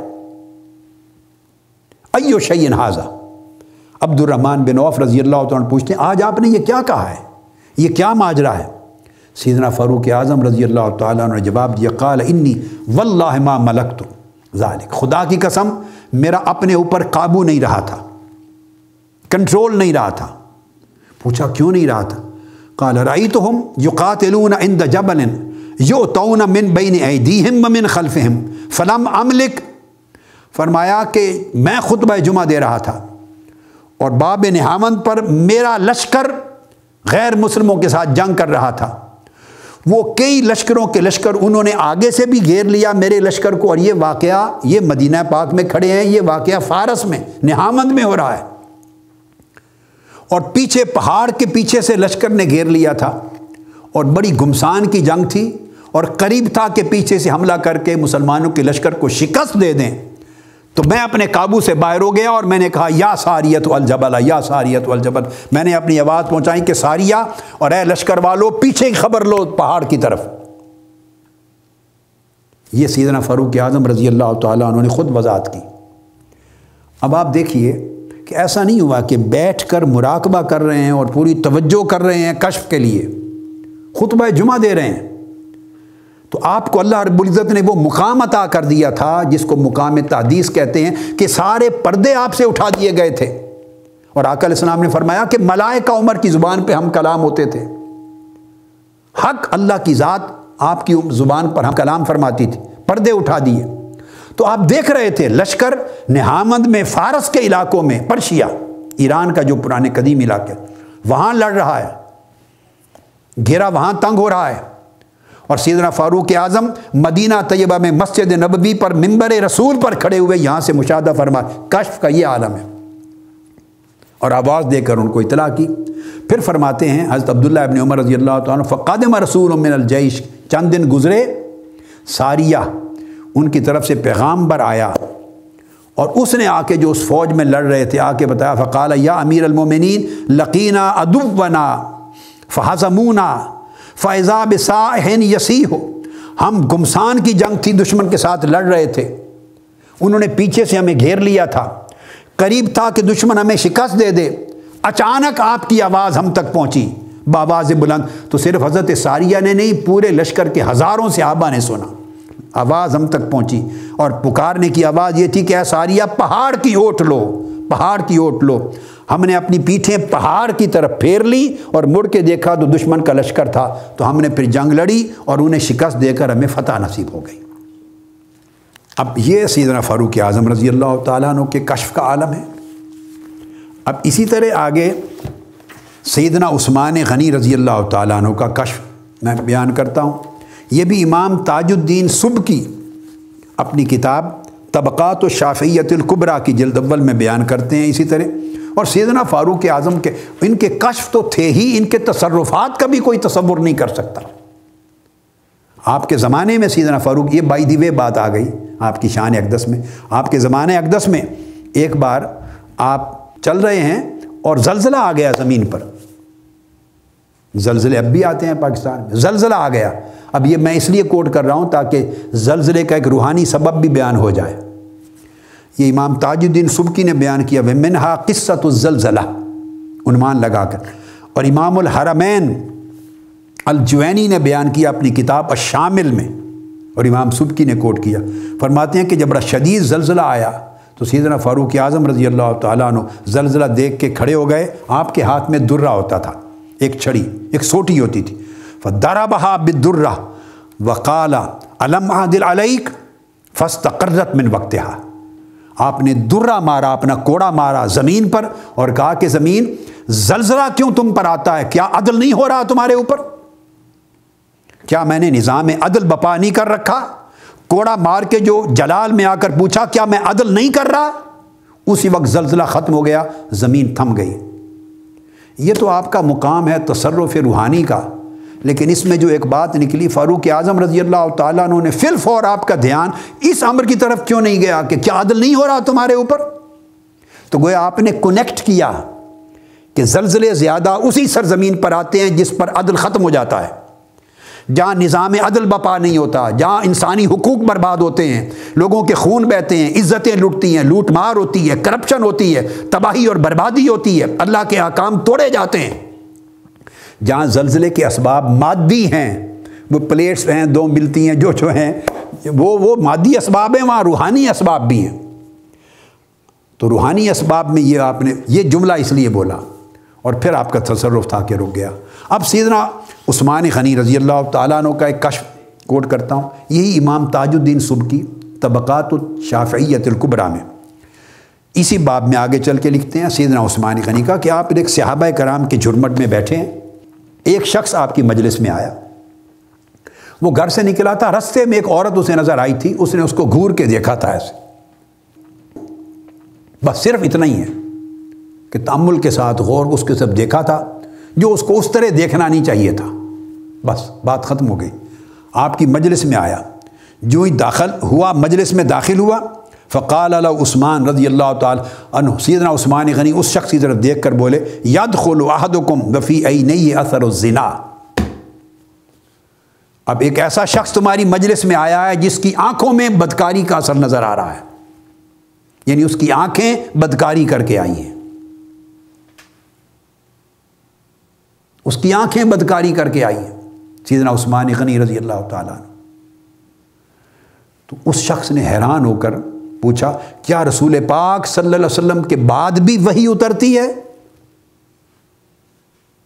اس نے تصدیق کر دی، جو کچھ کرایا تھا اس نے بیان کر دیا، سمجھ گیا، لرز گیا۔ پوچھا کہ آقا علیہ السلام کے بعد بھی وحی کے اترنے کا سلسلہ جاری ہے کہ جو آپ بتا رہے ہیں کہ میں کیا کر کے آیا ہوں؟ فرمایا نہیں، وحی بند ہو گئی، اب یہ نور ہے جو اللہ پاک اپنے بندہ مومن کے قلب میں اتارتا ہے۔ اور حدیث نبوی کی طرف اشارہ کیا جس میں آقا علیہ السلام نے فرمایا، اتقوا فراست المؤمن فإنه ينظر بنور اللہ، مومن کی فراست سے ڈرا کرو چونکہ وہ اللہ کے نور سے دیکھتا ہے، وہ اللہ کے نور سے دیکھتا ہے، اس سے ڈرا کرو۔ یہ سیدنا عثمان غنی رضی اللہ تعالی عنہ کا۔ اب اس کے بعد سیدنا علی شیر خدا کا، میں نے کہا چاروں خلفائے راشدین میں سے ہر ایک کے ساتھ ایک ایک بیان کر دیں دلیل کے طور پہ۔ آپ جنگ صفین میں تشریف لے جا رہے تھے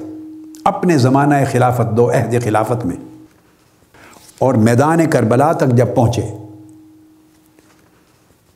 اصبغ ابن نباتہ اس کی روایت کرتے ہیں،